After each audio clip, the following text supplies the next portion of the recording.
ಇವತ್ತಿಲ್ಲಿ ಸೋತ್ರೆ ಡೈರೆಕ್ಟ್ ಮನೆಗೆ. ನಿಮ್ ಗ್ರೇವಿಯಲ್ಲಿ ಸಾಲ್ಟ್ ತುಂಬಾ ಜಾಸ್ತಿ ಆಗ್ಬಿಡುತ್ತೆ. ಗ್ರ್ಯಾಂಡ್ ಫಿನಾಲೆಗೆ ಯಾರು ಎಂಟ್ರಿ ಕೊಡ್ತಾರೆ? ನಮ್ಮ ಕಲರ್ಸ್ ಕನ್ನಡ ನಡೆಸುತ್ತಿರುವ ಕ್ವಾಟ್ಲೆ ಕಿಚನ್ ಸೀಸನ್ 2 ಈ ವಾರ ಕೊನೆಯ ಹಂತಕ್ಕೆ ಬಂದು ತಲುಪಿದೆ. ಇನ್ನು ಒಂದು ಹೆಜ್ಜೆ ಮಾತ್ರ ಬಾಕಿ ಇದೆ ಗ್ರ್ಯಾಂಡ್ ಫಿನಾಲೆ ತಲುಪೋಕೆ. ಬಿಗ್ ಬಾಸ್ ಪ್ರಾರಂಭ ಆಗೋಕೆ ಕೆಲವೇ ದಿನಗಳು ಇರೋದ್ರಿಂದ ಕ್ವಾಟ್ಲೆ ಕಿಚನ್ ಸೀಸನ್ 2 ಈಗ ಮುಕ್ತಾಯವಾಗೋಕೆ ಬಂದಿದೆ. ಕ್ವಾಟ್ಲೆ ಕಿಚನ್ ನಲ್ಲಿ ಅದ್ದೂರಿ ಸೆಮಿಫಿನಾಲ್ 3 ಜನ ಎಲಿಮಿನೇಟ್ ಆಗ್ತಿದೆ. ಕ್ವಾಟ್ಲೆ ಕಿಚನ್ ಸೀಸನ್ 2 ನಲ್ಲಿ ಈ ವಾರ ಸೆಮಿಫಿನಾಲೆ ರೌಂಡ್ ಅನ್ನ ಇಟ್ಟಿದ್ದಾರೆ. ಸ್ಪರ್ಧಿಗಳ ಮಧ್ಯೆ ಜಟಾಪಟಿ ಶುರುವಾಗಿದೆ. ಎಲ್ಲರ ಮಧ್ಯೆ ಕಾಂಪಿಟೇಷನ್ ಇನ್ನಷ್ಟು ಗಟ್ಟಿಯಾಗಿದೆ. ಕ್ವಾಟ್ಲೆಗಳ ಮೇಲೆ ಎಲಿಮಿನೇಷನ್ ತೂಗುಗತ್ತಿ. ಈ ವಾರ ಒಬ್ಬರಲ್ಲ ಇಬ್ಬರಲ್ಲ ಬರೋಬ್ಬರಿ 3 ಜನರನ್ನ ಸೆಮಿಫಿನಾಲೆ ತಲುಪುವ ಮೊದಲೇ ಎಲಿಮಿನೇಟ್ ಮಾಡುತ್ತಿದ್ದಾರೆ.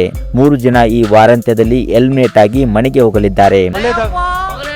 ಇವತ್ತು ಟ್ರಿಪಲ್ ಎಲಿಮಿನೇಷನ್ ಅಂತ ಕಣೋ, ಯಾವ್ದಾದ್ರು ಒಂದು ಅಡಿಗೆ ಕಾಪಿ ಮಾಡಿ ಮಾಡ್ಬಿಡು. ಅದರಲ್ಲೂ ಓಂ ಪ್ರಕಾಶ್ ಅವರು ಹಾಗೂ ತುಕಾಲಿ ಸಂತೋಷ್ ಅವರ ಕಾಮಿಡಿ ಈ ವಾರ ಮತ್ತಷ್ಟು ಮೆರುಗು ತಂದಿದೆ ಈ ಒಂದು ಕ್ವಾಟ್ಲೆ ಕಿಚನ್ ಸೀಸನ್ 2 ಶೋಗೆ.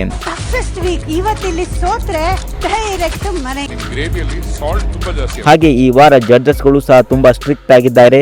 ಕಾರಣ ಒಬ್ಬರನ್ನಲ್ಲ ಬರೋಬ್ಬರಿ 3 ಜನರನ್ನ ಎಲಿಮಿನೇಟ್ ಮಾಡಬೇಕು. ಆ ಜವಾಬ್ದಾರಿ ಸದ್ಯ ಜಡ್ಜಸ್ ತಲೆ ಮೇಲಿದೆ. ಗ್ರ್ಯಾಂಡ್ ಫಿನಾಲೆಗೆ ಯಾರು ಎಂಟ್ರಿ ಕೊಡ್ತಾರೆ? ಯಾರು ಕೈ ಸುಟ್ಕೊಂಡು ಹೊರಗೆ ಹೋಗ್ತಾರೆ? ನಿಮ್ಮ ಪ್ರಕಾರ ಯಾರು ಎಲಿಮಿನೇಟ್ ಆಗಬೇಕು ಅನ್ನೋದನ್ನ ತಪ್ಪದೆ ಕಮೆಂಟ್ ಮಾಡಿ. ನೀವು ಬಿಗ್ ಬಾಸ್ ಇಷ್ಟಪಡ್ತೀರಾ ಅಂದ್ರೆ ಈಗಲೇ ಸಬ್ಸ್ಕ್ರೈಬ್ ಮಾಡ್ಕೊಳ್ಳಿ. ಕಾರಣ ಪ್ರತಿ ವರ್ಷದಂತೆ ಈ ವರ್ಷ ಸಹ ಬಿಗ್ ಬಾಸ್ಗೆ ಸಂಬಂಧಪಟ್ಟ ಎಲ್ಲ ವಿಡಿಯೋಗಳು ಈ ಚಾನಲ್ ಅಲ್ಲಿ ಬರುತ್ತೆ. ಅದಕ್ಕೋಸ್ಕರ ಈಗಲೇ ಸಬ್ಸ್ಕ್ರೈಬ್ ಮಾಡ್ಕೊಳ್ಳಿ ಮತ್ತು ಸಪೋರ್ಟ್ ಮಾಡಿ.